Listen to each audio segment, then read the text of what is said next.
So today I'm going to be talking about how, as a young footballer, how to deal with being at the bottom of the pecking order in your team, basically.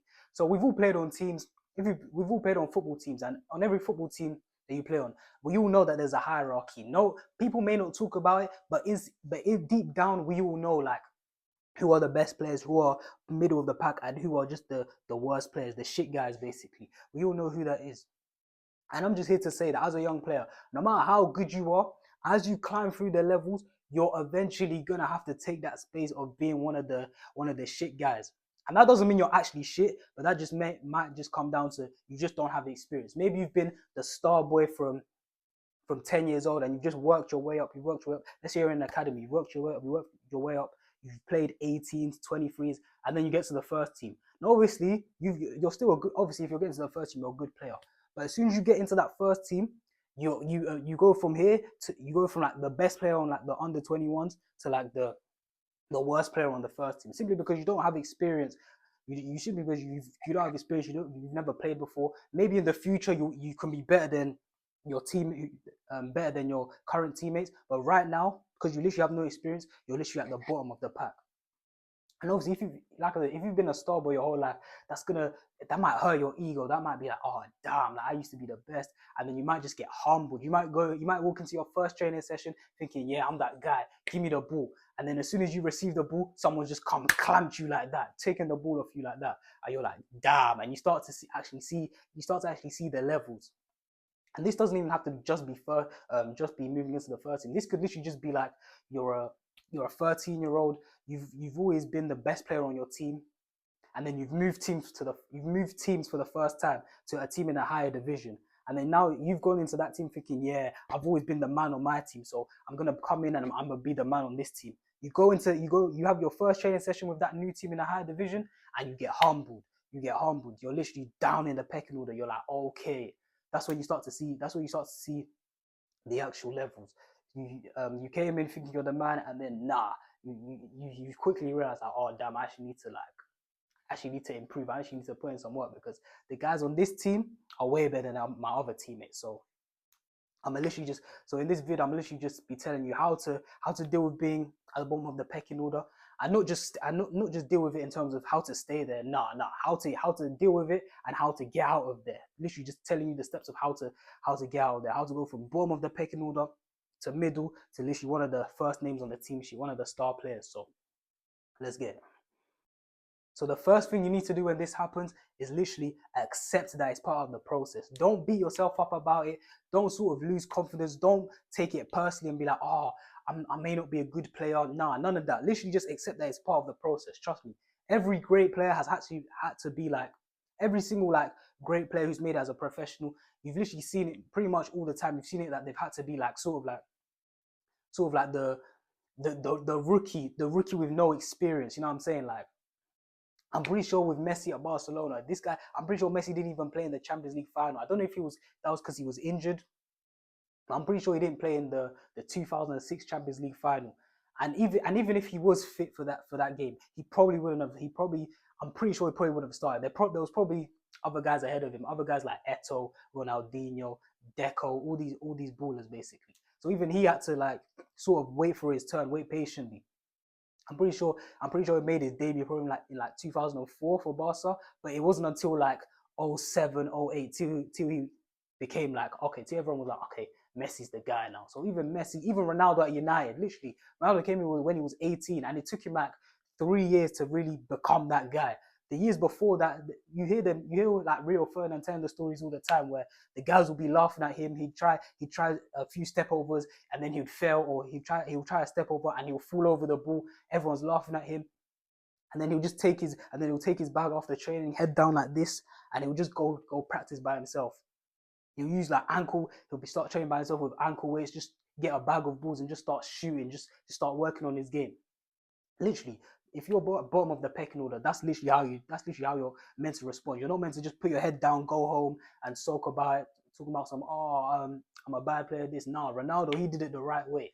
He saw it was at the bottom of the pecking order. He didn't like it, so after training, he went to go do 2 more hours, and then eventually he rose up and became Man United's best player, won the Ballon d'Or, all of that. But it still took him about 3-4 years to really become the guy at United. So literally the first step is literally just accepting that it's part of the process, because every player has to go through this, unless you're literally like, what's it called, Lamine Yamal, who just came on, he just burst onto the scene just like that. But even him, it's not like he came into the first team straight away. I'm pretty sure the Barca manager, whether it was Xavi, still had to sort of like ease him in type of thing. He was still competing with people like Rafinha, people like Ferran Torres, all these guys, until he eventually proved himself.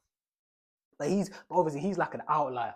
Or like you get like a Kobe Mainu. The reason, and to be fair, the only reason Mainu probably got game time was because United were that dead. They were struggling that bad that they had to bring Mainu in as like a 17-year-old. But if Kobe Mainu played for Man City, he probably wouldn't get that opportunity. You know what I'm saying? He literally just got that because United was struggling.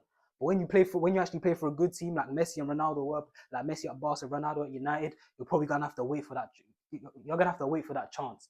You're gonna have to show the manager, show your teammates that you can be trusted basically. So just accept that this is part of the process. Literally, just use this opportunity to just don't be afraid to make mistakes, because obviously once you make the mistakes, once you get the mistakes out of your system, for next time. Just don't be afraid to make mistakes and just learn from the managers and the senior players. Basically, just take this opportunity to just learn, improve, just grow as a player, become a more mature player. And yeah, this is literally how experience is built. To build experience, you literally have to go through that. You're gonna have to go through that period where you're making mistakes. You're not playing as well as you want to. It's not like under 16s where you're the star man and all of that. You're probably gonna make mistakes. You're gonna have to learn from them. The manager's gonna tell you. You're probably gonna get shouted at your teammates, but that's all part of the process. Like, and even with your teammates, they don't mean it out of like that they hate you. That's why I said don't take it personally. It's not like they hate you. They're just trying to win games. They're just trying to help you. They just want to win games. So they're just telling you, yo, if you're here, you need to win games. And yeah, that's why they're gonna shout you. That's why they're gonna just basically just tell you to fix up. Just tell you, okay, don't do it this way, do it that way. Don't take 2 touches here, take 1 touch. Don't what's it called? Don't don't play across your goal. Just little things, just little basic things. When you're defending crosses as a fullback, open up your hips. Just little things like that they'll tell you, and just take the opportunity just to learn, because in football it's literally just about the little things. The little things can make such a difference. Let's say if you're a centre midfielder and you keep receiving the ball with your back to the game instead of coming at an angle, people are going to tell you that. They're going to shout you. They're going to be like, why the hell are you not coming at an angle?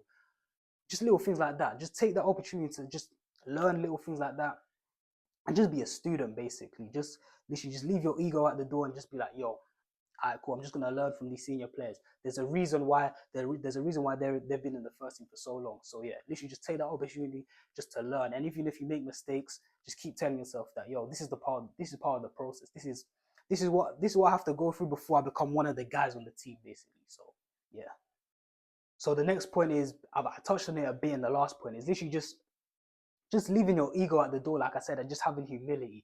Literally, if anyone tries to give you advice, don't think you know too much. Don't think that, oh no, I don't need this. Don't try to brush it off. Like, no, really take the advice on and really use it. It doesn't matter if it could be one of the coaches, it could be like the assistant coach, it could be like the damn physio trying to give you advice. Like, literally just take everything on board. Just try to learn everything. It could be the captain trying to, in terms of your team, it could be the captain trying to give you advice. It could be the guy who's been there for 1 year, for 10 years. It could literally be the guy who never gets a game, who's just sitting on the bench for the whole time. In terms of a first team, it could be a first team guy who's just been sitting on the bench the whole season, and he's trying to give you advice. Don't have this attitude of like, oh, why is this guy talking, man? He never plays. Like, nah, don't just what's it called? Just be humble in it, because even if he never gets a game, even if he never gets a game, even if he doesn't really play, he's still there for a reason. He was still good enough to get on the team. And trust me, there are a number of good players who weren't good enough to get on that team. So the fact that he's even there, trust me, he must know something. He must be decent. You know what I'm saying? There's a reason he's there. So literally, that's the second one. Literally, just have humility when you let's say you rise up the ranks, you go to a first team. Even if you're a young player and you're like 14 and you go to a team at a higher level, let's say you're young, you go from Sunday league to an academy. If one of your teammates, your fellow 14-year-old tells you, okay, nah, bro, you have to do this, you have to do that. Don't think he's trying to be a dickhead. Like, nah, he's actually trying to help you. Don't think that, oh, what's this guy talking about, blah blah blah. Don't think he's trying to be hateful. Just take that advice on board, because like I said, there's a reason why he's been there at the academy since he was like 8 years old. He must know what he's talking about. You know what I'm saying? So that's the second point. Just have humility. Just have humility, and just have the ability to take advice on board without taking anything personally, without thinking that you know everything basically. So the next point is literally that when you are being given messages, focus on the context and not the delivery of what people say. So what I mean by that is focus on what they're actually saying and not the way that it's said. Because obviously you need to think about it. In a football game, most of the actions are gonna be most of the messages you're gonna receive are gonna be quick messages. They're not gonna be these sort of eloquently said messages where the person's like, oh, can you Jaden, can you please come to receive the ball? I need you to receive the ball because we need to play out the back, blah blah blah. No, you're never gonna hear that. It's gonna be like, yo, Jaden, come receive the ball. It's gonna be more like that. And obviously it's gonna be said in an aggressive tone. Let's say you're a fullback and your goalkeeper and your goalkeeper's not gonna and you're what's it called and you're playing someone on side. Your goalkeeper's not gonna come up to you like, oh, sorry, can you please just shuffle a few inches forward, please. We need to hold a straight line. Nah, he's gonna that never happens. He's gonna be like, yo, push, yo. He's gonna be like, fullback, get up the fucking pitch. That's what he's gonna say. Simply because football is literally a game of inches, a game of split-second decisions. So he needs to tell you the message in a split second, and you need to receive it and do what he says in a split second. Literally because people are trying to win. So if you ever feel that guys are getting on to you, guys are shouting, guys are doing this and that, my question to you is, how do you want them to speak? Like you want them to give you like a well detailed essay on why you should do that in a polite voice, blah blah blah. Nah, it's just how they have to talk. You have to receive, you have to give messages and receive messages literally quickly like that. So yeah, if a guy tells you something and you feel, he's getting on to me, why is he shouting at me, blah blah blah, just what's it called? It's not personal. He's like I said, people are just trying to win football games. People are just trying to win games. It's not personal. It's not a hate attack. It's not a personal attack. You know what I'm saying? So let's say if you've what's it called? If you're 2v1 with if you're 2v1 what's it called, attacking wise, and you decide to shoot and you don't what's it called and you decide to shoot and you don't pass to the guy who was free, be prepared for the guy to be like, yo, why the fuck did you not pass the ball, type thing. You can't expect him to be like, oh, what's it called? You didn't pass the ball to me. Why did you not pass the ball to me? Blah blah blah. You can't expect it to be like, oh, you should have passed the ball to me because it was actually a 2v1. So realistically, you should have passed the ball to me here so I could do this. He's not gonna say that, is he, bro? How can you receive messages in football like that? He's gonna say, yo, next time pass the fucking ball. And like I said, it's never personal. It's just football, like literally. Because what's it called? I see a lot of young kids just getting upset. Even when I was growing up, a lot of people, I used to hate those people who just didn't understand like football talk. You know what I'm saying? They'd get you tell them something like that. You'd be like, "Yo, release the ball quicker," and they start putting their head down. They start getting into a shot. Then you ask them, "Oh, what's wrong?" Then they're like, "Oh, he shouted at me." Blah blah blah. It's like, bro, it's just football. It's not a personal attack. It's not that I hate you, or it's not whoever shouted at you. It's not that they hate you. They're just trying to win the game. And like I said, messages have to be given quickly and received quickly. So yeah, literally, if you're a player who's going into a new team or going up to a level where you're making a few mistakes, you're just learning from them, and people, what's it called? And you feel like people are shouting at you, people are getting on to you, people have like a personal agenda against you. It's never that. It's literally just that they're just trying to help you in like the best way possible that they can to win games. So like I said, in the heat of the game, they don't have time to give you a full explanation.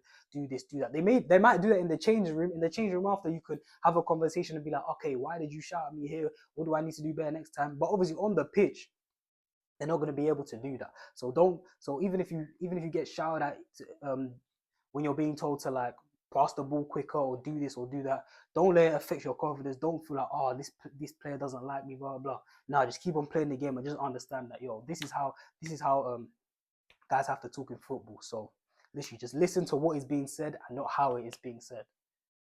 However, though, for my last point is literally my last point of literally what's it called, rising from being bottom of the pecking order is literally be confident. And what I mean is be confident. I don't just mean, be confident and go out and score a hat trick. No, I'm saying be confident in terms of, if you disagree with something, if you disagree with someone, then make sure you speak up. Let's say you had like let's say a guy on the pitch said, "Oh, why did you pass to him and not me in that situation?" Blah blah, and he's getting onto you on the pitch. When you get into the change room, don't just sit there and hide in your shell like this. Now go up to the guy and be like, yo, I disagree with you on this. I feel like obviously just be respectful about it. Just what's it called? It's just two teammates just hashing something out. Just be respectful about it. Just be like, yo, I don't think I should. I disagree with you. I don't think I should have passed to you there. I should have passed it. I feel like that was the best option. And then he'll say, nah, I was the best option. And you just come to a conversation, you come to agreement. You shake hands and then you just move on. But if you what's it called? If you don't say your piece, if you don't say your piece, then people are gonna start like what's it called? People are gonna start disrespecting you, and you don't want people to start disrespecting you, feeling like, oh, I could just shout at this guy, I could disrespect this guy, or I could disrespect this guy and he won't do anything. Like, nah, you don't want that dynamic in the change room. Trust me. If you disagree with something, make sure if you disagree with something, make sure you speak up. Even if it's the coach, even if it's the coach, just go up to me and be respectful and just be like, Coach, I don't think we should have done this, blah blah blah. Would you? Or I think we should play like this today, or we need to do this better, blah blah blah. Just go up to him and if just say your piece. Like, what's the worst thing you could do? The worst thing you could say is no, fuck off. And then, but at least you got to say your piece. You know what I'm saying? At least you got to say what you needed to say. Same as a teammate. If he thinks you should have done something in that situation, if what's it called? Like I said, if he thinks you were in a good situation to score and you pass to another player instead of you pass to this player instead of this player, and now this player's getting annoyed at you, just explain to him, just say, yo, I thought that guy was in a better position than you, I'll be real. And just hash it out like that. Another thing is if you genuinely feel like someone's disrespecting you, if you genuinely feel like someone's like personally attacking you, make sure you like you make sure basically you just cut that out, you nip it in the bud and say, yo, res- respectfully, don't talk to me like that. Literally just because like I said, if you just stand there and just take the disrespect, then you're gonna get walked all over in the change room. People are gonna look at you like, nah, this guy's a nerd, bro. Like this guy, he's just taking disrespect, and people are gonna see you down there in the pecking order, basically. Like you could be middle of the pack, but if you start tolerating people disrespecting you, talking to you anyhow, do just doing mad shit to you, then obviously you're gonna go down. People are gonna look at you um people are gonna look at you basically less of a player basically. So yeah, don't do that. So all that advice you had in school of don't react to be the bigger person, all of that. If someone's rude to you, just be quiet and don't say nothing. Nah, fuck all of that. Like if someone's disrespects you, make sure you confront the person and just be like, yo, don't disrespect me like that. Like yeah, just make sure you cut that out because trust me, if you allow disrespect to happen, you're always just gonna be seen as like the bottom guy. Trust me. In school, they might tell you, "Oh, you'll be the bigger person," but trust me, when it actually happens, no one's looking at you as the bigger person. Everyone's thinking if you tolerate disrespect, you're never gonna be looked at as the bigger person by anyone in the change room. Everyone's just gonna look at you like he's a pussy. Like I'll be real, everyone's gonna think this guy's a pussy, bro. So yeah, I don't care what your teacher said in school about being a bigger person. Nah, if you feel disrespected, make sure you speak up. Make sure you don't tolerate no disrespect. So that's the last point, and that's all I got to say on this vid. So I hope you enjoyed the vid. I've been JT, and I'm out.